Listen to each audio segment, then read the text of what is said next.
are listening to the Subtle Forces podcast. I am your host, Anja, not Anja.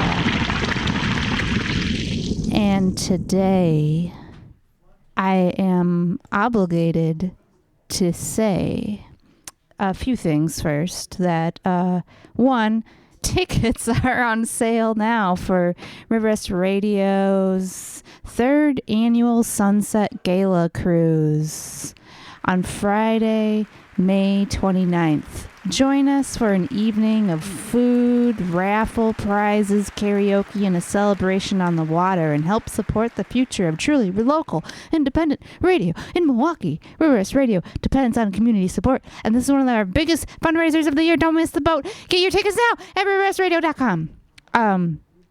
Yes. So those of you who are listening may have been expecting an episode of Anja Asks Anybody, where I ask questions of anybody I find, but as we turn towards the warm, pleasant months of Wisconsin, I find it harder to net people and to reel them into the station. People have this irrepressible urge to have no obligations.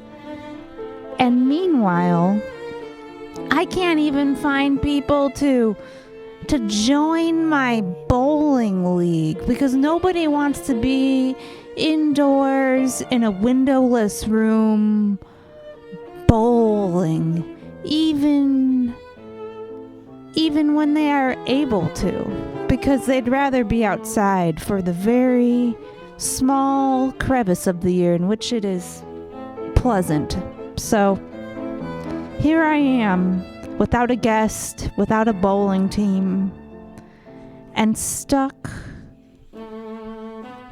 with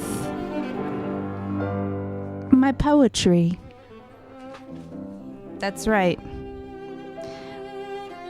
I want to test some things out today to see how it sounds. So, yeah, because I've been basically thinking that books grunt you up the steps, wondering, will I drop a load and break my tender toes?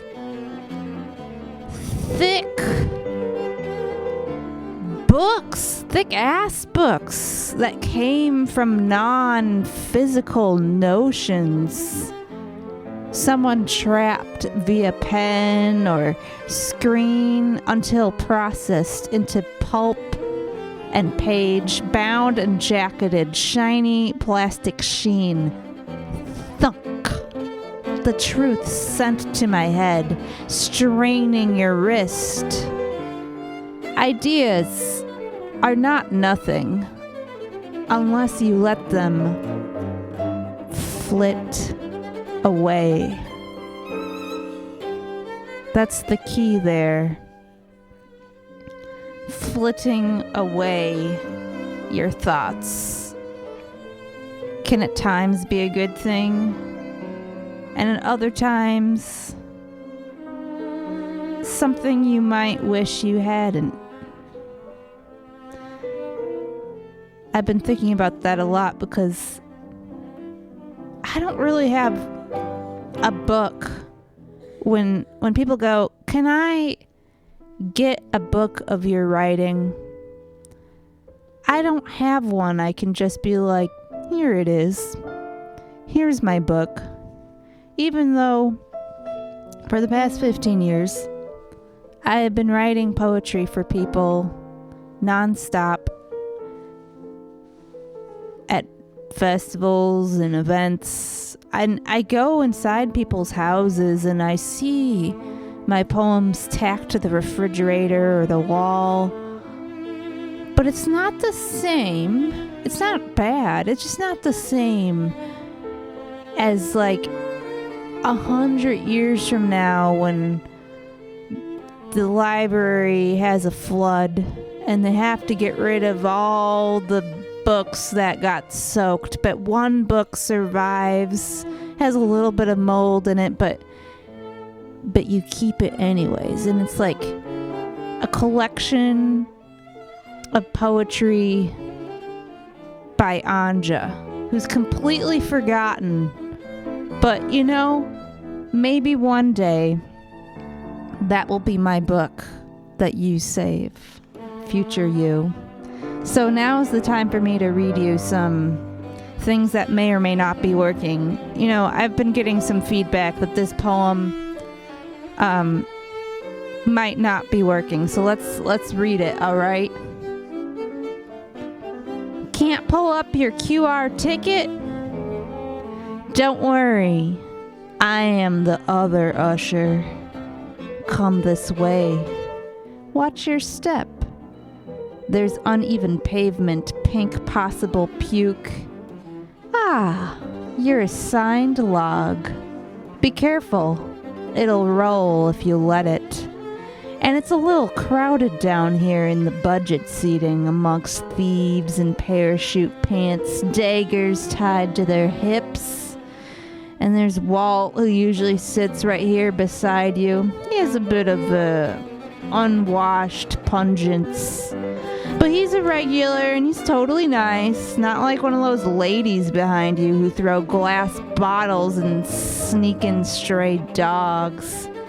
They like all that howling and barking, especially during the makeout scene, when your view of the play gets obscured by standing, waving, and jumping people, all shoving for a better spot when the lingerie comes out, until someone, usually around over here, gets pushed too hard and the inevitable knife fight takes over. Unfortunately, our somewhat sensitive actors cannot perform over blood gush, screams, and sirens. Though they do keep the dialogue going over harmonicas and homemade drums, all normal sounds from this section, which is a great relief should you have to sneeze. Anytime is great to unravel your cough drops or ring your cellophane cell phones to maximum jubilant support, or allow restless legs to expel a pent-up dance. I don't know. Is that poem a little too overwrought, perhaps? Maybe what I like to call potato cheese ball soup. Is it too cheesy? You may see a stranger. There she is, across a crowded buffet line, polka dot tee and a cartoon Mickey Mouse hair bow at 46. You see this stranger piling on the General Tso's chicken, some of the very wings you wanted, and wonder, what has her name been since babyhood? And how exactly has that changed her?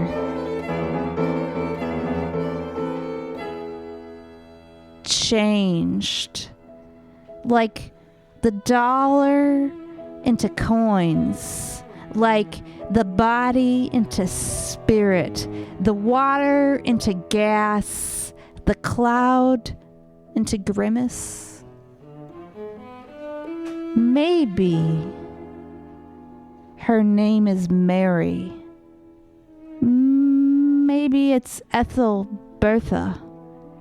Each first name presenting a different Rorschach of what this person has experienced in the schoolyard or gas station. Each possible name introducing her to a different sequence of possible friends. A real name worn daily on one's face. It squints the eyes. It limits our aerial view. How does a name Malcolm Gladwell, you.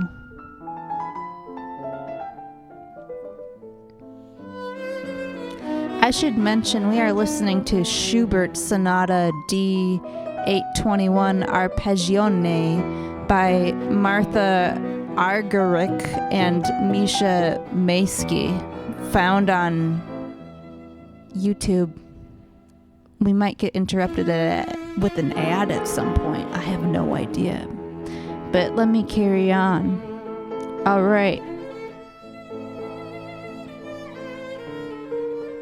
Who dares to eat pad thai inside a Taco Bell? Who dares to spell Beelzebub aloud in a silent church during the congregation's now confused memoriam? Who drank 4 shots of battery acid with their morning pickle after they croaked out of bed this morning? Who makes a tall shadow on the wall at noon? Who doesn't pay their energy bill because they grew a thick, body-wide pelt? May I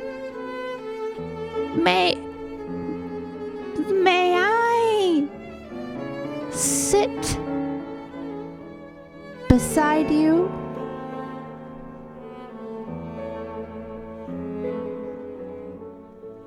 And at the very least, please check your spam folder. Yes, please check your spam folder for my sourdough cake, yeasted for 3 months while my eyebrows pinched, lips smushed, as I perpetually stirred with whisk in a concerted gestation of musical grunts I call gruntulations. I call gruntulations. I call gruntillations. You haven't heard yet, so it sounds trite when explained, but you'll taste and see the crumbly sour of my dedication once you dig and delete through the offers of ungrammared scammers. My loaf is right there, flagged as promotional. And bonus offer I sent, sample through physical snail, in the free coupon newspaper you instantly tossed to the bin. My efforts there, unheard, untasted.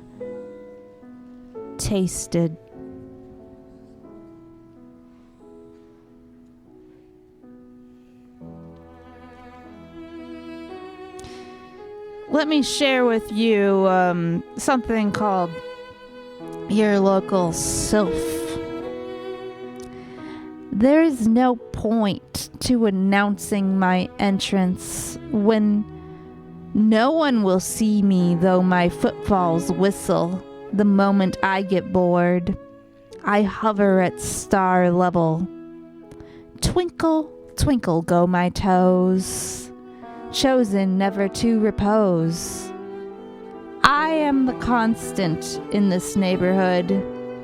If you need me, neigh me sweetly. Neigh for me sweetly. You firemen's horses bucket me down with the carefulest bog mist. If I start to smoke in 3, 4, 5D 4 dimensions, heavier than scales, floatier than suds, cast across the sidewalk, shroudedly untraceable, but crown chakra worn out. This hand, certainly woman, and certainly an omen. I never knew what a sylph was up until a year or two ago, but they're like this mythological waif-like woman fairy thing. They're always very young, and they're very light on their feet. They're basically what I guess ballet dancers are supposed to try to be, a sylph.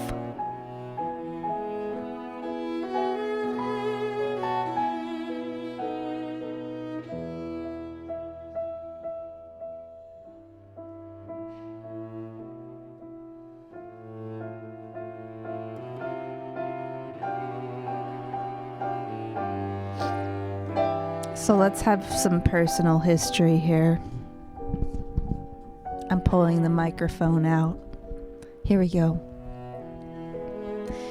In 2015, the strange Madame Glidestrata, all plastic ivy crown tangled hair, she poofed in, twirling her fan, invading my office, demanding her fortune. I was about to type her one when she informed my smooth young palm that it was androgynous. Most people think you are a woman, but you are not just that. She paused for a smile, a trickle of fake trill giggle. You are also a man. Totally. Trilling to my verification, Glidestrata's fortune unscrolled further. You will have many lovers, of the third and fourth genders even. Now this unsettled me. Many lovers? How about just one damn exceptional who could sponge my neurotic flicker as I am without repulsion? Perhaps a far-flung notion too tall?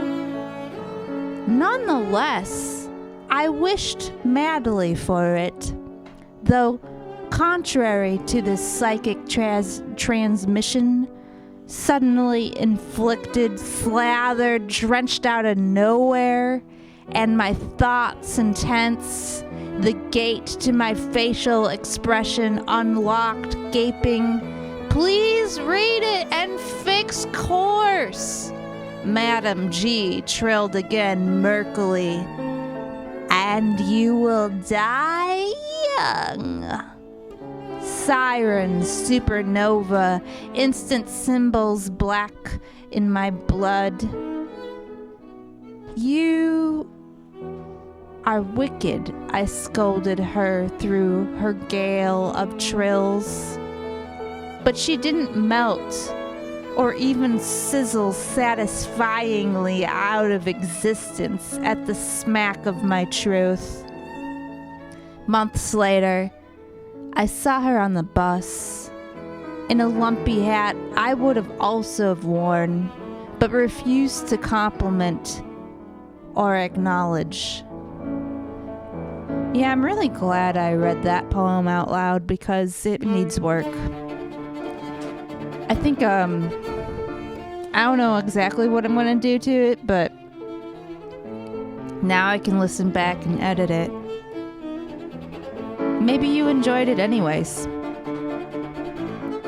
I'm of the school where you just put it out there. People can like it or they won't. Doesn't matter, just keep going.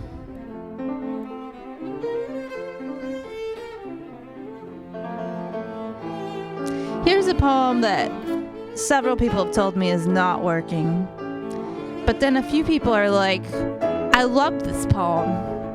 And I kind of like this poem too. Let me see how it goes. This is a true story again. How I quit vermiculture. The worms already died probably a month ago, done in by that cold soup marinating in the plastic tub we had drilled air holes into. But apparently, not enough vents for the angry worm god floods to evaporate out and away. Worms can't swim. Worms gag. Even though they devour all things rotten except noxious skins of citrus, too much water writhes, pink bodies gray out, rising fecal stench, the squirmers drowning from neglect. The tub heavy with the fluid weight of mass murder carried by two up the stairs, two guilty pallbearers losing their grip, and rotten egg sewer oil rivulets its way down the steps, sent drenching the corridor, then the room with the couches and the kitchen as I chew upon cucumber, sniffing fetid earthworm expiration juice, the scent lingering on my tongue even after eating. I might never eat again. I can understand people not liking that one. But those of us who are gross little 5-year-olds don't mind it. That's just what I think it is. But maybe it's also just a bad poem. I don't know. It was just my life. Goodness is subjective. All right. I guess I'll get into this really intense one right before the end. This is about my experience with alternative health. Goodbye, oatmeal. Tonight, my tum will be gurgling from inside a shipping box labeled ready for repairs. After years of long-boiled asparagus mashed down my plumbing, my ribs sucked clean of all gravy, having spent so many appointments in snake oil merchant waiting rooms, always with urgent concern.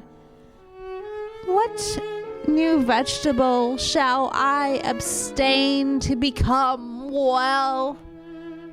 My digestion is never good enough. I quit applying to jobs to better diarize my meals. Some days, just 3 avocados, because noting so many vitamin tablets, cooking oils, and spices exhausts me. And I already regret to report today my BMs were a 6 out of 10. But one day I'll figure out that I'm an owl with terrifying talons out of 10. But right now I'm a piglet with no bones, a gelatinous broth salty from tears. But enough about me. What about you? Peanut butter and jelly for lunch? Bring it here for me to sniff. Just a whiff, no tastes. My fridge so empty I shout, my mother's teat is dry. When out, I covet high fructose pesticide lunches, swallowed so unthinkingly as I plan my birthday party without cake or even onions. Dr. Quack's pendulum says no more flavor for me, my prime youth indulgent. Indulgence is a hunk of extra salted meat. But here is how it all finally ends. All-knowing, intuitive doctor sweeps a hand across my body, sensing my ever-askew force field, to conclude, absolutely no more oatmeal. Doctor always pats my thick medical files. You're one of my special complicated patients. Truly flattering considering I passed the waiting room of the real business. Death row cancer patients waiting for their dubious infusions. I'm complicated, the 20-something with normal range test results, but no menstrual cycle, starved as I was for her solution. Remove eggs from your diet, remove lean meat, nightshade spinach, go gluten-free, but no more millet, yams, or rice. Have more coconut oil, bone marrow, chicken hearts, spoonfuls of salt throughout the day, chelation therapy, colloidal silver, raw milk, cod liver oil burps, and fight that urge to snack. But treat yourself like you have diabetes, and now no oatmeal? The blandest, least textured of gruels? Finally, my too far, too much arrives. No need to schedule any follow-ups. All right, folks. Thank you for tuning in to The Subtle Forces. I'm probably going to do more episodes of The Subtle Forces in the next month because, as it turns out, I have a lot of summer typing gigs and stuff, and it just makes sense to record in advance and release in time for airplay if you're listening on the radio. Otherwise, there'll just be more podcasts in the feed. But yes, this has been The Subtle Forces, and I'd like to remind listeners that whenever you come across a new subtle force, remember, you have both your logic and your feelers with which to interpret it.